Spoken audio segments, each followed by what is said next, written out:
সে যেই আইল্যান্ডে বাস করত সেই পুরো আইল্যান্ড ঘুরে আসতে তার 2 সেকেন্ড লাগে। লংক্লো নামের একটা পেঁচা হলো সনিকের মা। জন্মগত মা নয়, তবে সনিককে ছোটবেলা থেকে আদর যত্ন করে বড় করেছে। সনিকের গার্ডিয়ান। লংক্লো সনিককে তার এই সুপার পাওয়ার ব্যবহার করার জন্য নিষেধ করেছিল, কারণ সুপার পাওয়ার অন্যদের নজরে পড়লে তারা সেই পাওয়ার কেড়ে নেওয়ার চেষ্টা করবে। কিন্তু সনিক এখনো ছোট, সে তো দুনিয়ার প্যাচ বুঝে না। একদিন সনিক সুপার স্পিডে আইল্যান্ডে চক্কর লাগিয়ে তার বাড়িতে ফিরে আসে। লংক্লো সনিককে বলছিল এভাবে তার পাওয়ার ব্যবহার করলে তার বিপদ হতে পারে। তখনই হঠাৎ কিছু আদিবাসী সনিককে ফলো করে তাদের বাসা পর্যন্ত চলে আসে।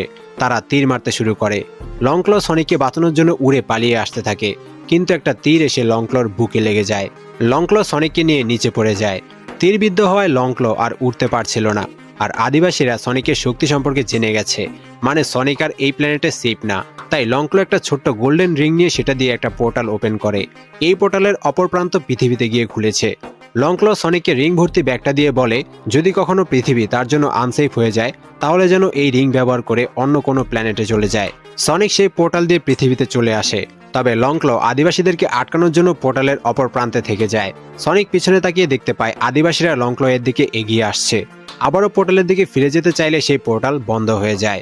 সনিক পৃথিবীতে একা রয়ে যায়। এই ছোট্ট সনিক এখন পৃথিবীতে একা কি করবে? সে অন্য প্ল্যানেট থেকে এসেছে, বেসিক্যালি সে একটা এলিয়ান। মানুষ তাকে কিভাবে গ্রহণ করবে? সনিক পৃথিবীতে আসার পর 10 বছর কেটে যায়। গ্রিন হিলস নামের একটা শহরের শেরিফ মানে police officer Tom radar speed গান দিয়ে রাস্তা দিয়ে যাওয়া গাড়ির স্পিড চেক করছিল। যদি কোনো গাড়ি ওভার স্পিডে যায় তাহলে সে জরিমানা করবে। কিন্তু এই গ্রিন হিলস শহরে খুবই অল্প সংখ্যক মানুষ বসবাস করে, তাই রাস্তা দিয়ে সচরাচর কোনো গাড়ি যায় না। এতে টম বোর হয়ে যায়। হঠাৎ টম দেখতে পায় রাডার গানে 296 স্পিড দেখাচ্ছে, কিন্তু কোনো গাড়ি এই রাস্তা দিয়ে এখনো যায়নি। টম অবাক হয়ে যায়।